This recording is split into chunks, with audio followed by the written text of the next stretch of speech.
After last month's terrorist attacks in Paris, a number of Republican lawmakers criticized the Obama administration for not doing enough to defeat the Islamic State group. On Tuesday, Defense Secretary Ash Carter told members of the House Armed Services Committee the Pentagon is sending more U.S. forces into the fight. Next, in full coordination with the government of Iraq, we're deploying a specialized expeditionary targeting force to assist Iraqi and Kurdish Peshmerga forces and put even more pressure on ISIL. These special operators will, over time, be able to conduct raids, free hostages, gather intelligence, and capture ISIL leaders. This force will also be in a position to conduct unilateral operations in Syria.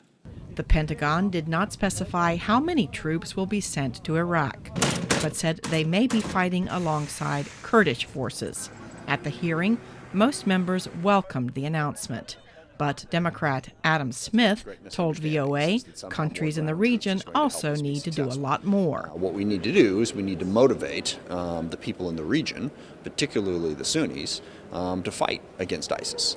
If it's a Western force, that just reinforces ISIS's message, draws more recruits to them, and makes it more difficult for us to be successful in defeating ISIS. Speaking at a climate summit in Paris, President Obama said the coalition of nations would prevail against ISIS and expressed optimism that Russian President Vladimir Putin would eventually get behind a political transition in Syria.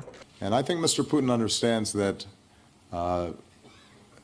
with Afghanistan fresh in the memory, for him to simply get bogged down in an inconclusive and paralyzing civil conflict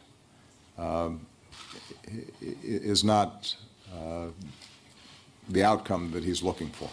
Several lawmakers said Congress should bring an authorization of military force to the floor to authorize the ongoing operations against ISIS. Would it help you in this fight to defeat ISIL if the Congress would meet its constitutional responsibility? Carter said this would help U.S. troops putting their lives on the line to know that by passing such a measure, the Congress and the whole country is behind them. Cindy Saine, VOA News on Capitol Hill.